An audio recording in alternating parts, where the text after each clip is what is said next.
Hola, un saludo a todos y todas los que nos están viendo y los que nos están escuchando.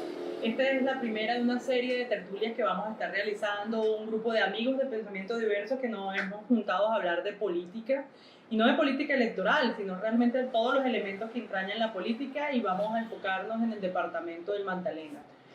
Hoy vamos a tratar el tema de seguridad. Lo vamos a arrancar presentándonos un poco cada uno de nosotros para que nos vayamos conociendo mutuamente. Mi nombre es Amelia Cotes, yo soy abogada, soy defensora de derechos humanos y activista política. Mi nombre es Tuto Santos, tengo una maestría en estudios políticos, soy columnista de opinión y analista político. Mi nombre es Stalin Ballesteros, soy docente de la Universidad de Magdalena y analista en cuestiones de conflicto, lo que me ha llevado también en militancia política a trabajar alrededor del tema de la memoria. Y bueno, en materia de seguridad sería importante, como hay tanto de qué hablar, que pudiésemos tener un tema, un concepto clave para generar opinión frente a esto, y es el análisis conclusivo del riesgo y los escenarios de riesgo que oficialmente están determinados en el departamento, en el actual plan de prevención, protección y garantías de no repetición. El análisis conclusivo del riesgo que voy a leer dice así: la presencia de corredores estratégicos de movilidad que involucran a las 5 subregiones del departamento del Magdalena, asociados al tránsito de grupos armados ilegales provenientes del departamento vecinos como el Cesárea y Bolívar, quienes tienen estructuras armadas activas, así como la presencia de grupos de narcotraficantes que disputan el control territorial por el tráfico de drogas, aislamiento geográfico de las comunidades por difícil acceso vial y la atractiva mejoría en condiciones de seguridad del territorio, con altos caudales hídricos, puerto y mar, así como su nutrida diversidad de tierras fértiles con altas tasas de predios no titulados y en procesos de restitución de tierra, son intereses y factores que hacen latente la reactivación de la violencia en el departamento del Magdalena. Y eso lo resumimos que las comunidades han dicho que hay 3 posibles escenarios de riesgo. El primero, el tránsito permanente o reconfiguración de grupos armados ilegales en la búsqueda del control territorial y corredores estratégicos. Las afectaciones a los derechos de la vida, la libertad y seguridad de los líderes y lideresas de organizaciones sociales en el departamento de Magdalena, y el riesgo de amenazas a comunidades por despojo de tierras y la falta de garantías para la restitución. Eso está asociado a una serie de conductas vulneratorias que se presentan en el departamento. En términos generales, este es como el escenario de riesgo oficial que es vigente en estos momentos en el departamento de Magdalena y que está sujeto pues a actualización. Conversemos, partamos de esa línea para empezar a conversar sobre los temas de seguridad. Bueno, me llamó poderosamente la atención la encuesta que hizo Cifras y Conceptos para medir la intención de voto de los candidatos a la gobernación de las prioridades en el tema de seguridad. Preguntaban que sentían si la señora gobernadora estaba bien en el tema de seguridad, el 70% dijo que no. También le preguntaron a los habitantes del Magdalena qué les ofrecía la seguridad, si se sentían bien con la seguridad, el 66% dijo que no. Y también le preguntaron cuál era el principal problema para ellos, la seguridad, un 69%. Pero la otra pregunta es donde ellos le dicen, si usted fuera gobernador, ¿cuál es su prioridad? La seguridad queda en el 5º punto. Entonces me llamó poderosamente la atención si es una percepción de ellos de que hay inseguridad o es una mentira, porque ellos cuando les dan la oportunidad de decir cuál es su prioridad si fuera gobernante, la seguridad no está en su principal aspecto. Entonces no sé por qué esa percepción, si esa percepción de verdad de ellos es lo que influye en los medios de comunicación, si es de verdad se está viendo un tema de inseguridad en el departamento del Magdalena, que no solamente, hay que aclarar, no solamente es el departamento del Magdalena, son varios departamentos en Colombia. Entonces no sé. Pues ahí a mí me gustaría plantear una cosa, que es que efectivamente está el asunto de la seguridad y el asunto de la percepción de seguridad. Entonces ahí está como cuáles son las causas y cuáles son los síntomas. Entonces nosotros tenemos un problema profundo, que es la tradición histórica de Colombia alrededor de su vínculo con la violencia, que está íntimamente ligado, promovido sobre todo por lo que es el conflicto social y político que vive el territorio. Y nosotros tenemos estas problemáticas que se han dado en diferentes lugares, en diferentes espacios-tiempo. Ahora, el asunto es que si esas bien son las causas, nosotros vamos a tener otro elemento que nos va a generar una complejidad, y es cuáles son los síntomas de ello. Entonces nosotros tenemos unos síntomas. Entonces, tú puedes tener una gripa y la gripa puede ser muy fuerte, pero no va a ser realmente el problema que tú vas a querer resolver, porque tú sabes que has aprendido a convivir con la gripa o sabes que eso va a pasar en algún momento. Y tienes otras cuestiones que son más estructurales, que a la medida del desarrollo de ellos pueden resolver esa problemática.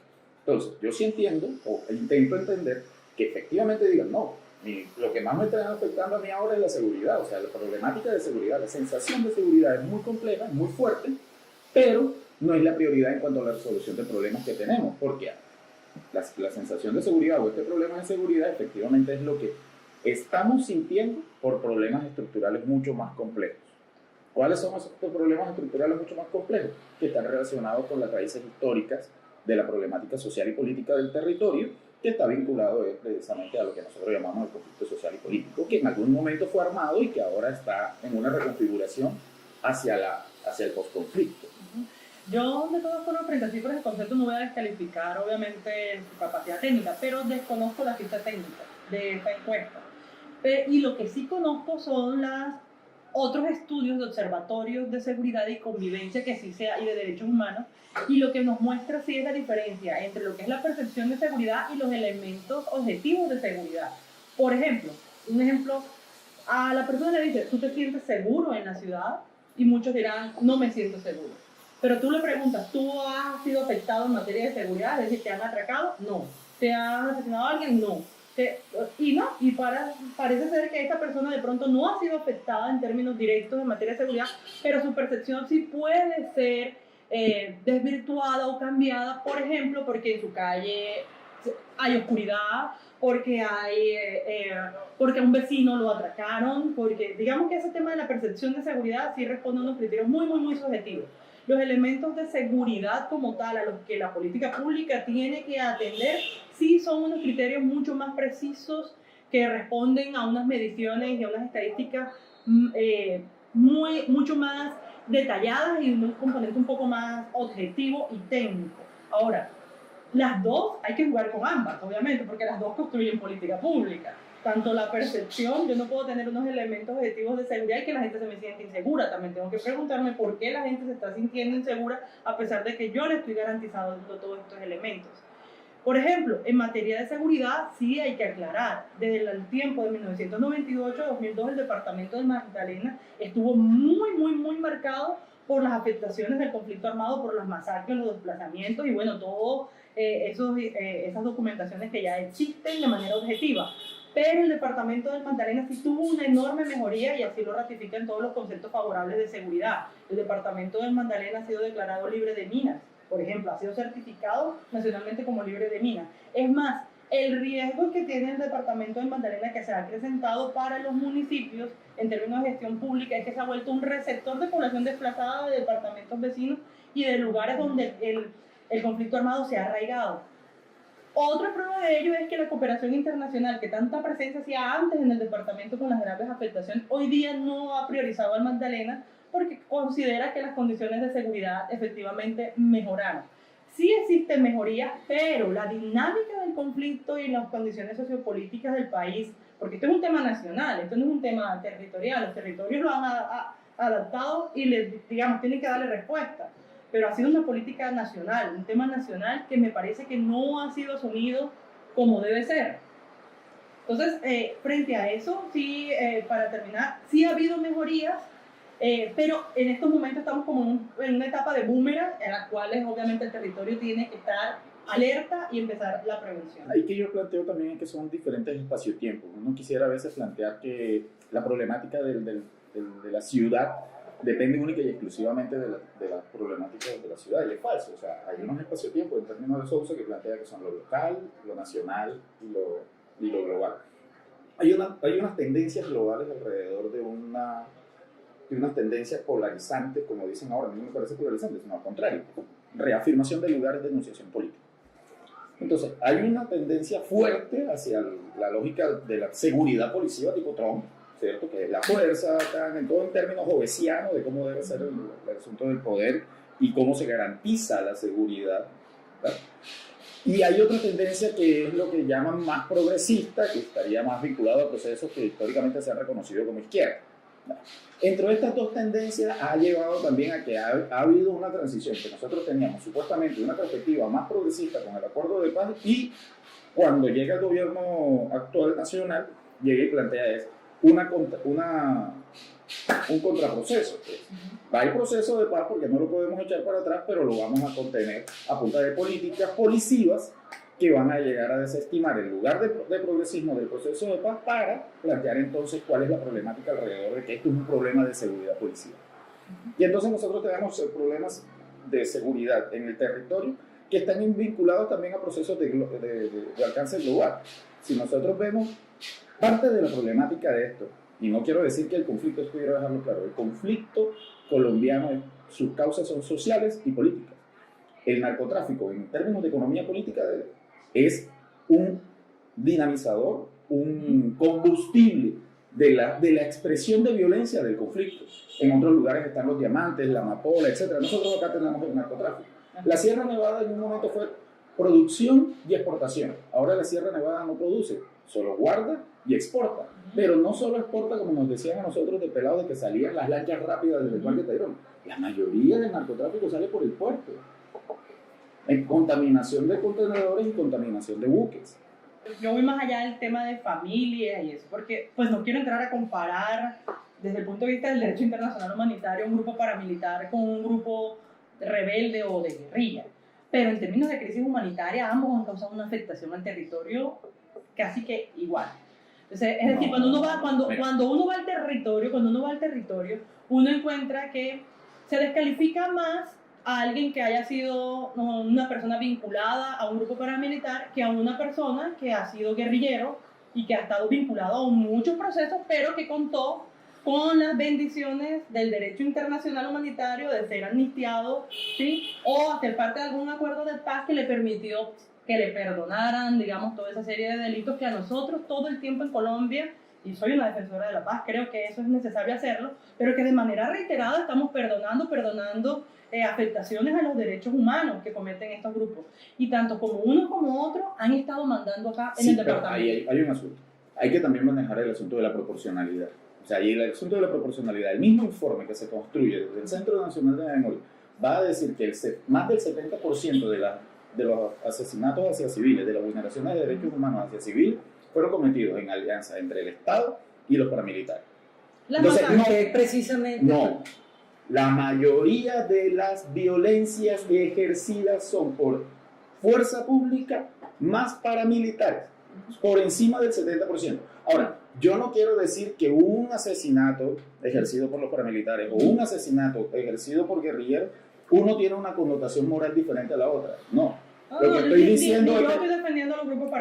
diciendo es, hay una violencia en el territorio y esa violencia en el territorio decantó un lugar de poder. Ese lugar de poder, esa victoria militar la ostentan las familias que apoyaron el nacimiento o el recrudecimiento del ejercicio paramilitar en el territorio. Y ahora, entonces, no es que ambos deben pagar. Aquí vemos gente que fueron combatientes guerrilleros y que han hecho pactos con grupos paramilitares, que aquí en el territorio ha pasado de todo. Y pero creo que nos estamos desviando. Mira, precisamente el presidente Duque y el uribismo, ¿qué buscan con el Centro de Memoria Histórica? Nombran a un director que es un reconocido negacionista del conflicto. Entonces, ¿qué quiere? Acomodar la historia a los intereses de un cierto grupo de defensores del paramilitarismo, y por eso el director del Centro de Memoria Histórica es un señor que es un negacionista del conflicto armado. Él dice que aquí no hay conflicto armado. Y el problema es que ese negacionista del conflicto, que está a cargo de la dirección del Centro de Memoria Histórica, tiene el apoyo del uribismo y del presidente Duque. Pues bueno, en términos de conclusión para mí sería, si bien hay unas políticas nacionales, el problema ha sido un problema nacional, que le ha tocado acogerlo a los territorios, pero Colombia es un país descentralizado, que permite que si bien la máxima autoridad administrativa da unas directrices, las autoridades territoriales también moderan y modulan la política pública territorial en materia de seguridad. Es más, desde el año pasado, desde los decretos 2252, le remiten justamente esas competencias a los alcaldes y gobernadores para que exista una política de seguridad basada en prevención y que responda a una dinámica propia territorial. Entonces, si bien puede haber un negacionismo a nivel nacional, cada autoridad territorial desde sus propios planes de desarrollo tiene que darle un enfoque y tiene que evaluar cómo son las situaciones de seguridad.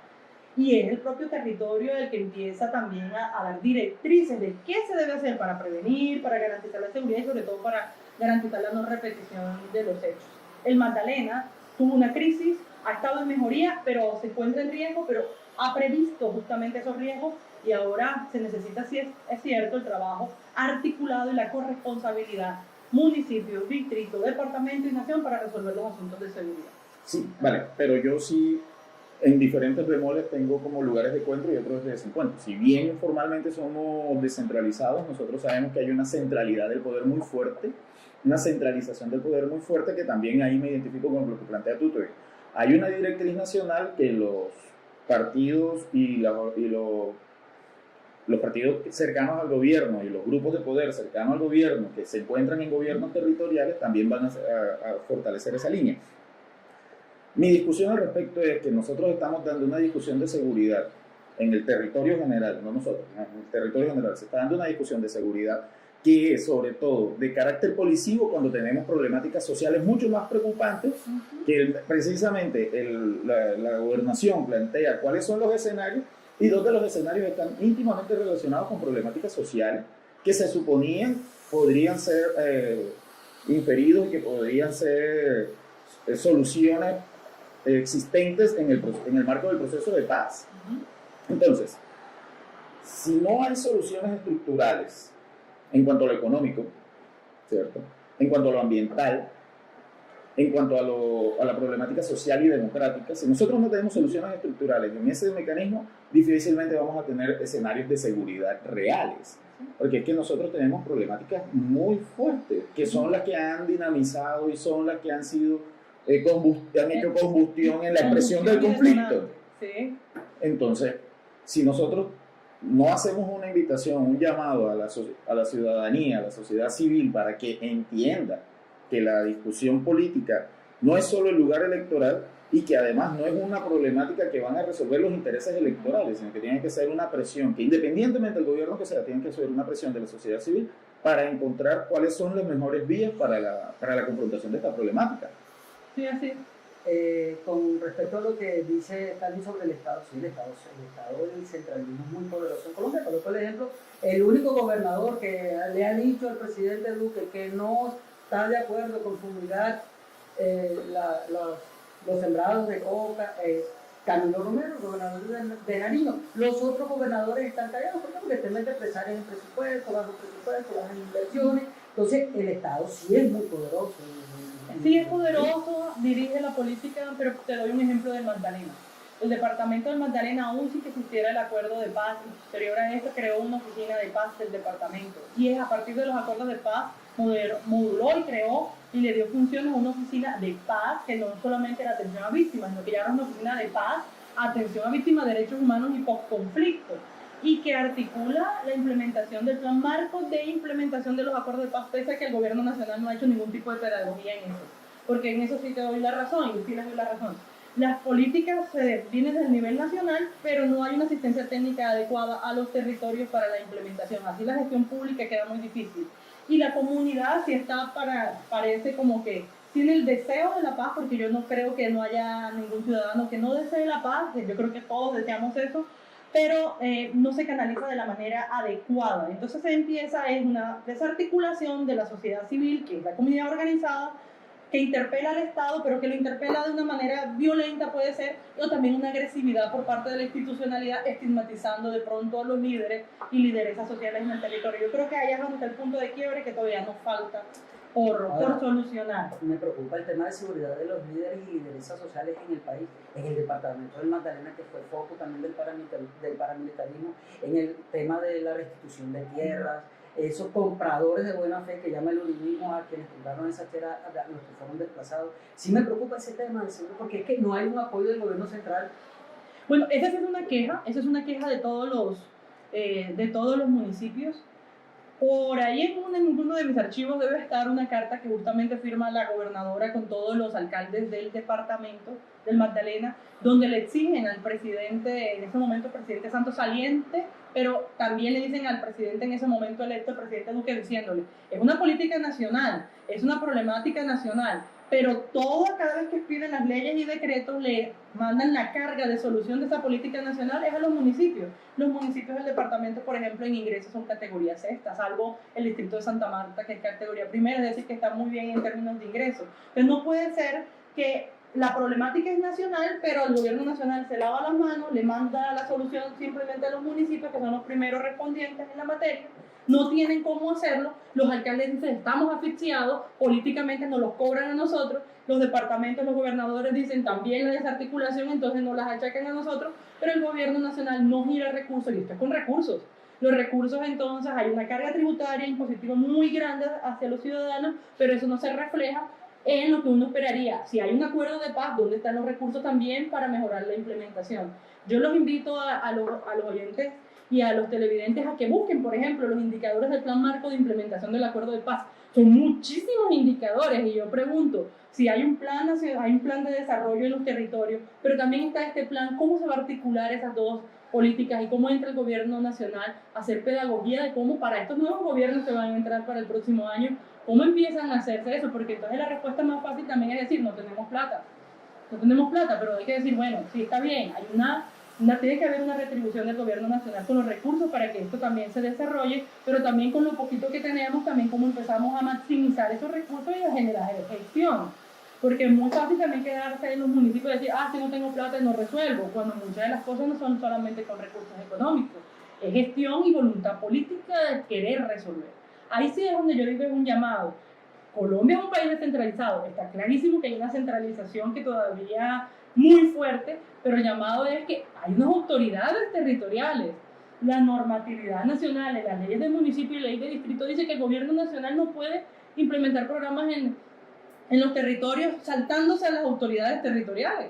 Y es ahí donde uno dice, bueno, ¿dónde entran esos planes de exigir y de recapitular? Somos una autoridad territorial para echar para adelante las políticas de prevención y de seguridad. Ese es mi llamado, a que se entienda que hay una autoridad territorial y que cada territorio es distinto. Y frente a eso, las políticas no pueden ser unificadas, la implementación de la política no puede ser uniforme en todos los territorios. Para mí, la seguridad es un tema primordial en estas elecciones, porque para el próximo año se va a implementar muchas cosas de los acuerdos de paz que éramos uno, y la seguridad es un tema trascendental acá. Yo agradezco a todos los televidentes por la paciencia de poder escucharnos estos temas que a veces suelen ser muy densos, pero que son de vital importancia para todos, y me encantó escucharlos porque aunque no tengamos las mismas ideas, ahí es donde se nutre el conocimiento, escuchando la diversidad. Sí, pero sobre todo el tema es que cómo va a ser un instrumento la seguridad en el marco de las elecciones territoriales, porque efectivamente estas son unas preliminares de las presidenciales, o sea, las elecciones a gobernador, alcalde y demás van a ser una previa para las elecciones a presidencia. Entonces, cómo se marca el tema de seguridad es también cómo se marcan las orientaciones hacia ella. Bueno, estaremos y los invitamos a seguir entonces viendo los otros programas de esta serie con otras temáticas que traeremos también, en la medida que también los escuchas y los televidentes nos van diciendo también de qué quieren que hablemos. Muchas gracias a todos. Gracias.